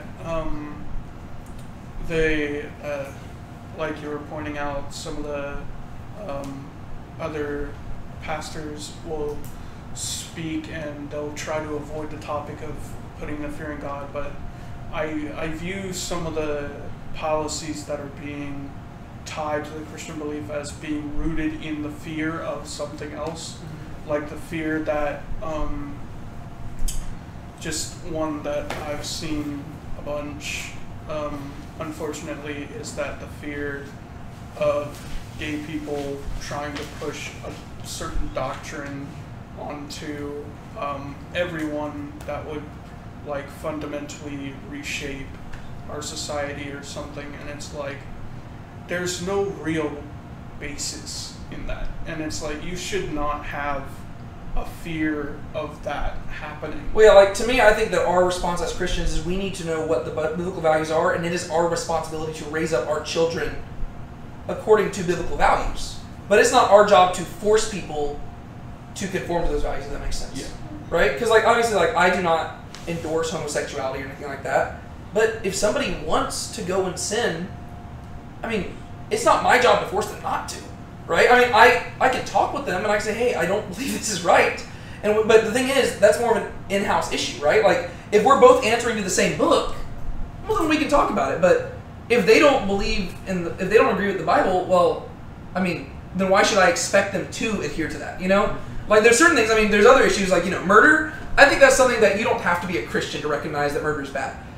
But the thing is, there's certain things where, I don't know, like, that's where some things where, like, I'm 100% an advocate of separation of church and state, because whenever, like, I don't want to force people to be Christian. I mean, I'm totally fine with there being Christians in office, and even if their values shape how their policies are, I mean, that's how it naturally is. But, I don't know, like, a lot of times, this is a danger that we face in America a lot, and I think we're still feeling the effects of this, is that American Christianity basically reduced Christianity to simply moralism. And we almost made it to where Christianity was a political party, in a way.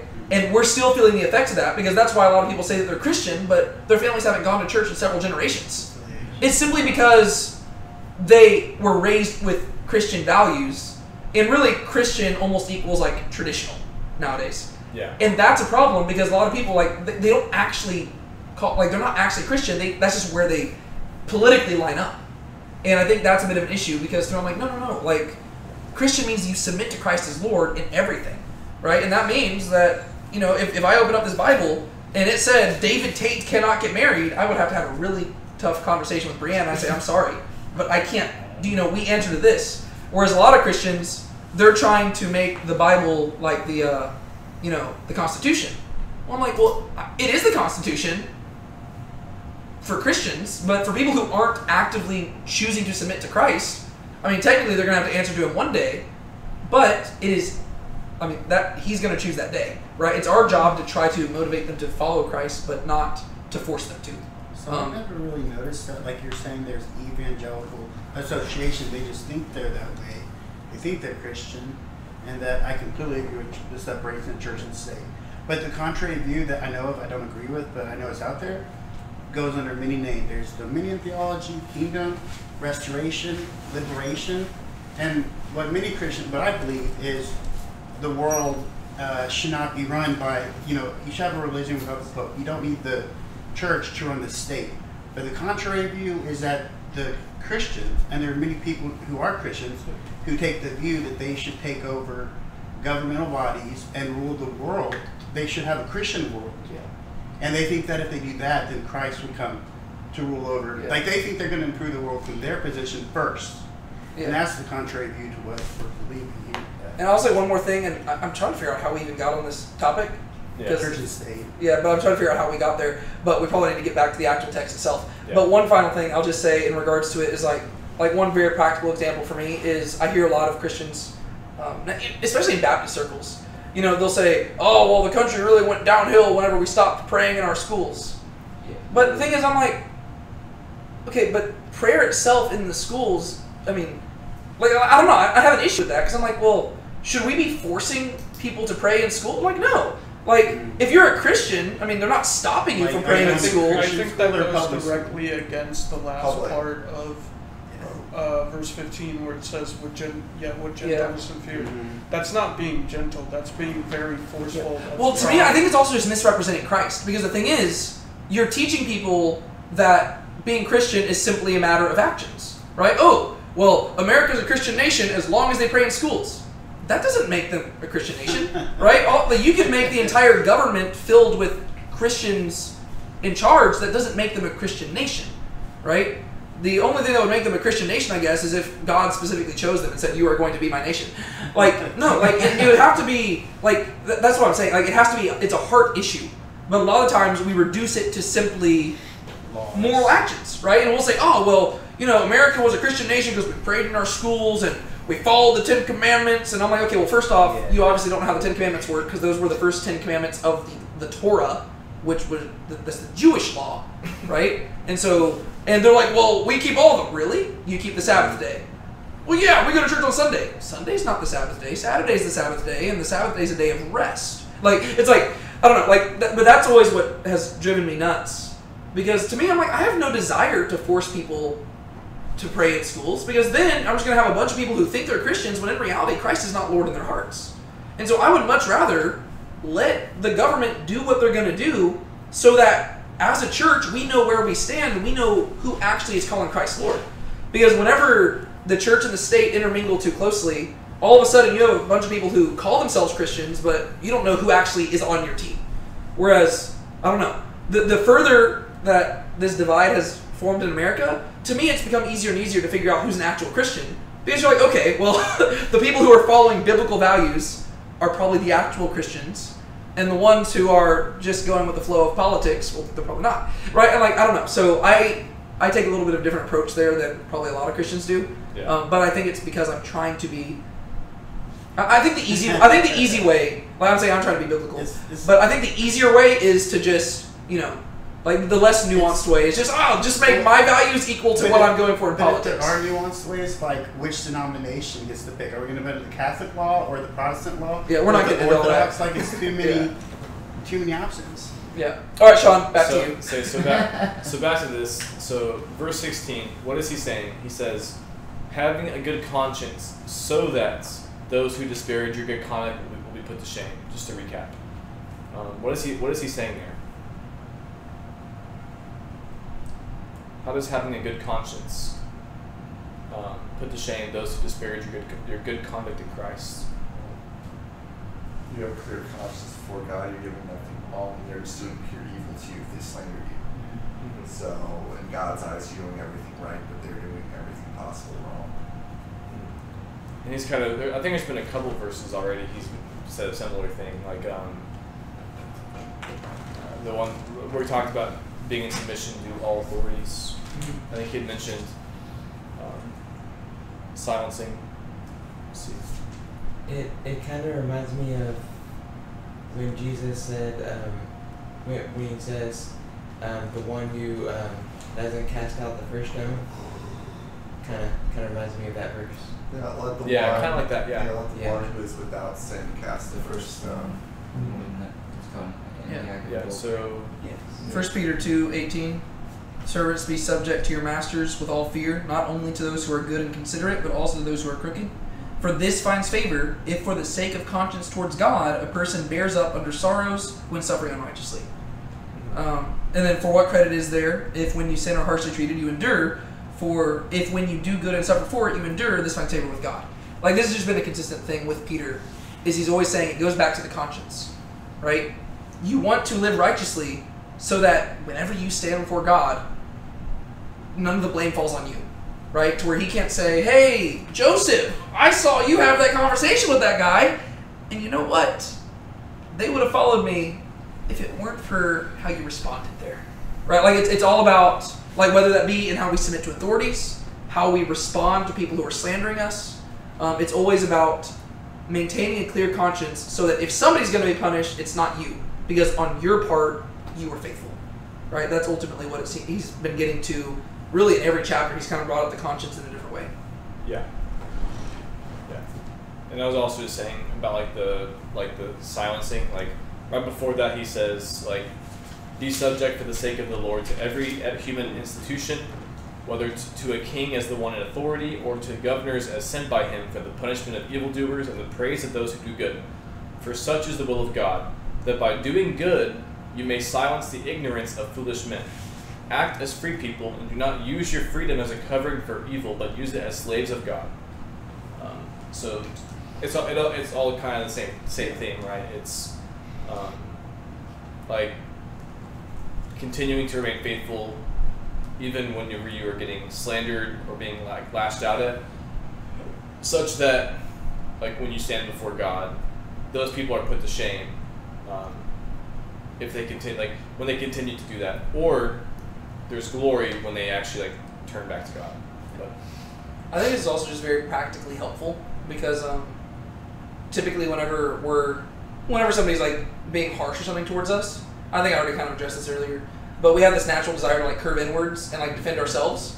Whereas very practically speaking, if you're focused on having a good conscience and stuff, that's forcing you to not focus on yourself, right? Because before you even act, you're having to say, wait a second, am I going to regret this later, right?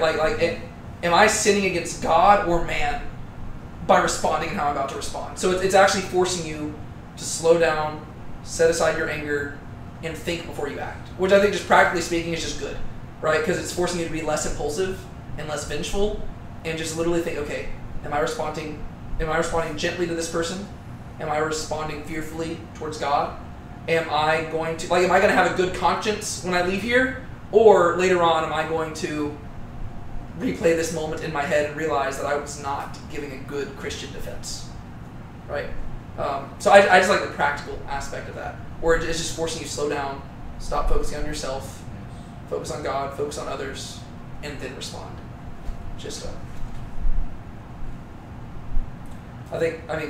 If you think practically from Peter's perspective, as the guy who denied Jesus 3 times, he probably knows what it's like to be slandered and not respond appropriately, because that was the worst night of his life. He's literally Jesus is over there on trial. People are hey, aren't you a follower of that Jesus guy? He's no, I'm not. Shut up. It literally tells us in the Gospels that he started cursing at them. So he literally Peter probably knows very well what it's like to not have a good conscience before God and realize that he could have responded differently. So he's guys, learn from my mistakes. Don't do what I've done. And have good conscience. This isn't necessarily relating to the text right here, but I kind of want to also just get this in our heads for the next couple of weeks to come. But it's not a trick question, but why are we able to have a good conscience before God? Does that make sense what I'm asking? It's not necessarily in these verses right here. He's talked about it, but it's because of what Jesus did for us? Yeah. So, okay. I was you said it wasn't a trick question, so sorry, I want to get this in our heads, yes, thinking about it, because I'm anticipating later discussion. Yeah. But where is he talking about that word conscience? I mean, he's just asking how we can. Why can't we have good conscience before God? Because technically we're all sinners who have fallen short of the glory of God. Right. Does that make sense what I'm asking? Yes. Okay. Yeah, so he's asserting that you want to seek to maintain something that you've been given. Exactly. Because we don't naturally have a good conscience. We've been given this, and you don't want to do anything to blemish it. right? And it's ultimately because you've been washed clean by Jesus, which ultimately I think that's what you're probably getting at, because eventually, like verse 20 and stuff, he's going to be bringing up like Noah and all that sort of stuff. Exactly. And he's going to bring up the phrase "good conscience" again in verse 21. Yeah, exactly. I've been wanting to touch on it because the word keeps coming up. Yeah. Cool. Because eventually when we get there, I want to like try to like not jump to like 5 different books. I want to see if we can try to just like read it like in light of just the one book before we like hop around. But yeah, just I guess like to add a little bit to there, like it's what Jesus did for us, right? I guess to go back to the endless book, he says, "Blessed be the God and Father of our Lord Jesus Christ, who according to his great mercy has caused us to be born again to a living hope through the resurrection of Jesus Christ from the dead." So specifically, it's like through the resurrection of Jesus that we are born again, and that allows us to have a clear conscience before God. I just wanted to throw it out there, but it's about 9 o'clock. Do you want to? Do you think we could just stop there? Or do you want? I think if we want, I think we could cover verse 17 pretty quickly, just because it mainly seems like it's a summary of everything else. It seems a bit like it's reiterating the point in verse 14. Yeah, because it seems like verse 18 is where he begins kind of a new thought, and so maybe we could cover verse 17 just kind of really quickly, because it seems like that kind of is like the bridge that leads to the next thing. Let's do that. And do not fear their fear, and do not be troubled, but sanctify Christ as Lord in your hearts, always being ready to make a defense to everyone who asks you to give an account for the hope that is in you, yet with gentleness and fear, having a good conscience, so that in the thing in which you are slandered, those who disparage your good conduct in Christ will be put to shame. For it is better, if God should will it so, that you should suffer for doing good rather than for doing wrong.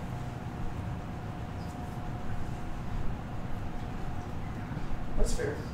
That's It's like he speaks the truth. Yeah. What do y'all think? It just really hammers home the point that you should suffer for the sake of righteousness, not for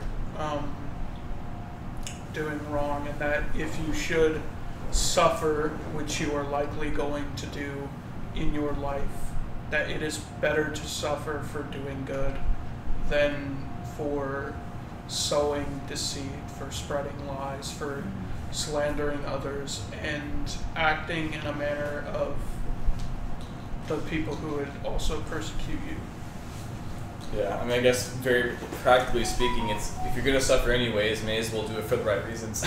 Yeah. Well, I was thinking of this, like, I was trying to think of like an example that we could practically think of, like in movies, right? Whenever the hero is suffering for doing something good, you can't help but just like root for them, right? Because you know that if they suffer, it's like, well, at least they're going down like for the right thing, or you know that the story's going to end up really well because they're going to come out on top in the end. I think of like the Captain America movies. Mm-hmm. Like in almost every Captain America movie, you know, he's not changing. He's just doing the right thing, and everybody turns against him, right? And so the whole time, like, you can't help but find the story compelling because you're like, yes, you go, Captain America. Like, you're enduring through suffering, and we can't wait to see you come out on top at the end because it's going to be awesome. Whereas by contrast, whenever a villain is getting punished at the end of a movie, nobody's rooting for him to win because you're like, yeah, you're getting what you dadgum deserve. And I think that's kind of what Peter's getting at, right? He's like, hey, you're going to suffer either way. Do you want to suffer because you deserve it? Or do you want to suffer because you did the right thing? Because in the end, both people who suffer are going to stand before God. And so, whenever you stand before the just judge of the universe, do you want to be the person who suffered a whole lot in life because you did the wrong thing, and now you're going to suffer eternally because you did the wrong thing? Or do you want to be the person who suffered for a little while on earth because you were a good person, and then you don't have to suffer ever again? Like, it's like, which one do you want to be? Like, practically speaking, there's clearly a better option. I think it ties back to that point about which would you rather be, a rich man on earth or a rich man in heaven? Yeah. Like, which would you rather do? Would you rather suffer physically suffer during your life, or would you rather suffer for all of eternity for things that you've done because you're spiritually, like, you've lost that? But I think even in this case, like, it might even be I don't know if I should say a stronger point, but like, there's not even the motivation of like avoiding the suffering by like acting wickedly. Like there's not even that contrast. It's literally saying like either way you're going through stuff, and so it's like the reason behind it is what changes. Yeah. Well, and as he's highlighted in previous verses, like usually, or I don't know if he directly highlighted it or if it was just something that we brought up, but in general, the people who are not at peace in life are the ones who are bringing about more heartache, right? Because they're the ones seeking vengeance, they're the ones causing drama, doing all that stuff. Whereas if you are just seeking peace, if anything, I mean, you might suffer. I mean, you will suffer no matter what, but you're probably going to suffer less in general because, I mean, you're not the one causing the suffering, right? You're the one seeking peace at other times. Whereas there's some people who, you know, they will be like, it's like the people who love drama, right? To where life is going so good, they want to mess things up just to make life more interesting, and like they cause suffering on themselves, right? He's like, don't be that person. Like, no, just do the right thing, be righteous. No matter what, you're gonna suffer. But if any, I mean, it's better to suffer for doing the right thing because at least you know you're doing the right thing, and then you're probably going to alleviate some of the suffering. And like, I don't know, like he's just like, practically speaking, it just makes more sense. But the reason he has to say it is because even though it practically and logically makes more sense, when it comes to doing it, we always choose the other path. Because the thing is, what he's arguing for is something that comes by faith, right? Because you are placing all of your hope in something that you have not seen, right? You're saying, you know what? I'm going to choose to continue down this path of suffering for righteousness in hope that one day there will be something else to reward me. Whereas ultimately that's by faith, right? Whereas the easier path is like, you know what? I'm just going to live for this world, and you know, so like it's one of those things where logically speaking, when you break it down, you're like, well, yes, like what he is saying makes 100% of sense, but he has to say it because that's not how we actually live. Even though it logically makes sense, we live the opposite way. And we typically suffer because we did the wrong thing, and we very rarely suffer for doing the good thing, because the moment we start suffering for doing the good thing, we just give in and start doing the wrong thing. Because we are stupid. And we Because we're seek sinful. euphoria. Yeah. Pleasure. We'll go back to Adam and Eve. Yep. Any more thoughts there on 17? I think that is a good ending. I think we can wrap it up. I've always got more to say, but I think I've said enough. Save it for next week. There you go. Did you have anything to add? I was just taking real quick, making sure. It's better if God should. I love the phrase "if God should will it so," because I think he's like, even there, he's reminding you of the fact that God's the one in control of all this, right? So I mean, It's true. in the end, your suffering is ordained by God. Yeah. And so, you know, if you're even think practically there, if you think doing the wrong thing is in some way going to help you avoid suffering, you're mistakenly, like, you're convincing yourself of a lie that you're the one in control. Ultimately, God's the one in control, and he's the one who wills the suffering in the end. And so, like, I don't know, like, 'cause a lot of times that's why we do the wrong thing, right? It's because we're trying to control situations, we're trying to alleviate suffering, right? I am going to go and I'm going to rip off these people so I get this job promotion and I get this money because I'm in control of my life. No, my friend. God's the one in control, and if he spares you suffering, that's because he chose to, right? And if he gives you suffering, it's because he chose to. Like, he's reminding you, you're not in control, right? You're going to suffer either way, whatever God wills. Which one do you want to do? Do you want to suffer for doing what's like the only thing you can control is how you respond, Yes. right? You can't control the amount of suffering in your life because that is literally beyond your control, even though you try to convince yourself otherwise. The only thing you can control is if you're going to be faithful or unfaithful. That's really like that's the essence of what free will is, right? Because you can't control your circumstances in life, right? You can spend your entire life trying to earn all this money, and then you can earn all of it, and then somebody steals it from you. You know, like you can't control that. The only thing you can control is whether you're faithful or not, which honestly makes life so much simpler. Because that means literally any given day you only have one decision you have to make, but you have to make it over and over again. Will I be faithful to Christ? Will I give a good defense? It's pretty simple. We overcomplicate it. Right? We're like, oh, well, do I do this? No. Are you going to be faithful? Cool. All right. Well, as long as you're being faithful, you do what you want. As long as you're being faithful. I don't know. I just like the phrase, if God should will it. Yeah. Do not be deceived, brethren. Every good gift is from above. Yeah. I even think in the context of James it was talking about Suffering. Yeah. This is what I'm saying. Most of the New Testament, like, we're so used to hearing these verses out of context, but almost every New Testament book is about suffering.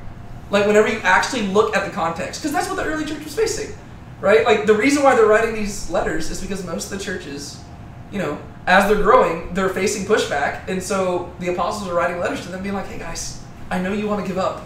Don't give up. And so they write a letter to encourage them. But it's really funny because almost every letter is like, not all of them, but I don't know, Philippians, Colossians, well, not, maybe not so much Colossians, but Romans, 1 Peter, James, 2 Timothy. It's all 1 Timothy. No, I was about to say Corinthians. Paul's just telling them, you're doing all of this wrong. Yeah. Well, yeah, basically it's either they're writing to people who are suffering and they're telling them to endure, or they're writing to people who are sinning and they're telling them to get their crap together. That's usually what the letters are about. It's one of those two. right. Galatians. Oh no. Galatians just That's yeah. really bad. I would hate to be the Galatian church. Like, guys, we got a letter from Paul. What does it say? Oh, you know, guys, we're gonna read this privately, and then we'll come talk about it next week.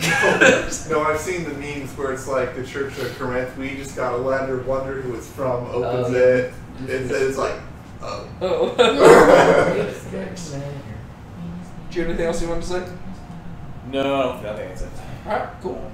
You have anything else to add before you close out? All right. Someone want to pray us out? I'll do it. You do. Dear Heavenly Father, thank you so much for bringing us here together tonight to study your word. Help us, Lord, to apply your word to our lives and trust you in the midst of our suffering here on earth. And help us to be positive about it and love each other and to walk faithfully before you. Please keep us safe as we go home now. In the name of Jesus Christ, amen.